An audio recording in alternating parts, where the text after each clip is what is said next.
السلام علیکم دوستانو، زین زعفران صدقی ځل بیا ستاسو په خدمت کې له یوې نوې ویډیو سره. دوستانو د ویډیو کې دوستان لپاره د په انویټ باندې یا د کور په شمسیانو باندې ولډینګ کوي یا ولډینګ څنګه کیږي په دې باره کې معلومات درکوم. دوستانو د ولډینګ لپاره یو داسې پلانټ ته ضرورت ده. پلانټ په دوه رقمه باندې زه پیژنم. یو رقم یې دا دی، یو رقم ته یې نور دی. دا ټرانسفرمري دی او په هغو کې سیګان کارول شوي دي، الکترونیک کار زیات کې شوی ده. نو دغه پلانټ چې ده دا ټرانسفرمري ده، دلته درجه لري او دا پلانټ په 260 او په 380 ولټه په دواړه باندې چلیږي. هغو کې هم دغسې فرق ده، په 380 هم چلولی شي، په 260 هم چلولی شي او ځان ته هم خاص په 260 او 380 وچلول شي. او په انویټ باندې څه رقم ته چلول کېږي؟ په انویټ کې غدې خو تراوړه اوس یې په انویټ کې درته ښیم. په انویټ کې دا انویټ سټارټ ده او انویټ په 380 باندې ولاړ ده. دلته موږ برق ورکړی د شمسیانو برق او داسې ده د انویټ د سمرسیبل لاینونه دي. د سمرسیبل له دوه لاینو څخه برق واخلئ او دا لاین ډایرکټ دلته چې راغلی ده دا ده، دا ډایرکټ پلانټ ته لګېدلی ښه، یا د ولډینګ دستګاه ته یا جوسکاري دستګاه ته. دا رقم ته ده. دغه یو طرف تاسې ته ښکارېږي دا طرف، دلته 260 برق ورکول کېږي په دې دوه لاینو باندې. دلته 260 برق ورکول کېږي او دې دوه باندې 380 ولټه برق ورکول کېږي. دلته تاسې ته ښکارېږي 380 ولټه ده او دا 260 ولټه ده او د منځ لاین ورسره وصل کېږي. کار یې خواته دوه لګوئ، هغې خواته کار کوي. دا 260 دی او دا 380 ده. یو دانه پنکر ته لګېدلی ده او دا دوه معلومات دي ټول.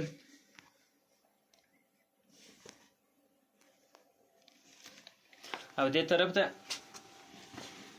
دلته یې د دستې یعنې هغه کوم سیخ سیکې باندې هغه لاین لګول کېږي دې خواته، او دا طرف چې ده دلته یې ارت لاین لګول کېږي.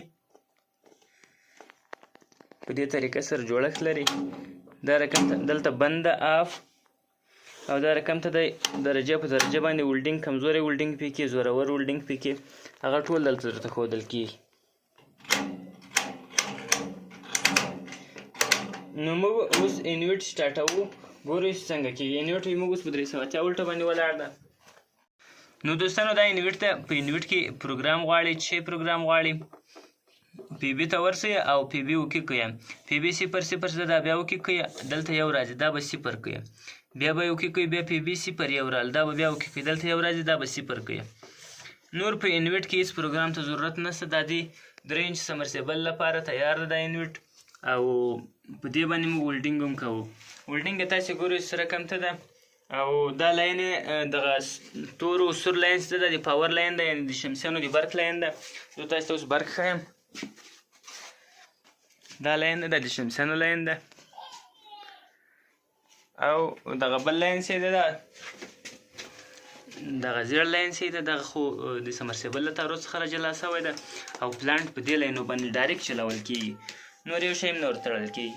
نور دا پلانټ ته طریقه یې تاسې وکتله.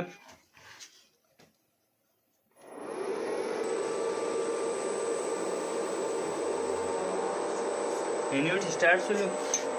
دا لاین تللی، دا د شمسیانو لاین ده، دغه درته ښیم. او دا بل لاین دا زیړ لاین څه راغلی ده، دا پلانټ ته راغلی، داسې لګېدلی درته. په دې طریقې سره پلانټ ته دا یې ارت لاین لګوو شاته، او دلته یې مثبت لاین لګوو، یعنې هغه لاین چې کوم لاین ته تاسې سیخ دسته لګوئ.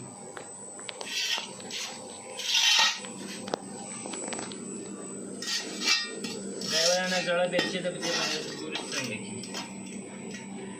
زنګ هم ډېره زور لکړې ده. موږ هغه خپله دسته او دغه ویر نه لرو. دا ویر یو څه ضعیفه ده، خو خپل ویر چې هغه یو څه زورور وي.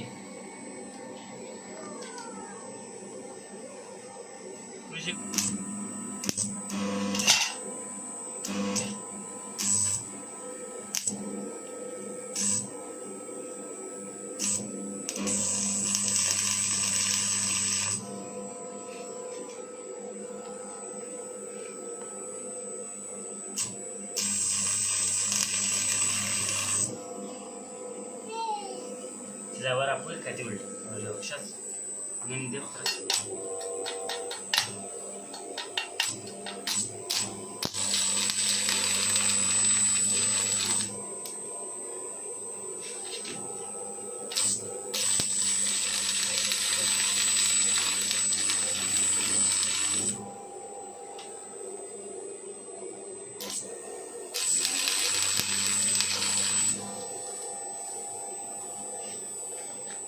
نو دوستانو کوم ویډیو خو که څه وي چینل سبسکرایب کړئ هغه غنټۍ بټن چې د هغه سره آل کړئ ویډیو ته لایک ورکړئ ښایسته کمنټ ورکړئ د نورو ویډیوګانو لپاره له موږ سره پاتې شئ الله مو مل شه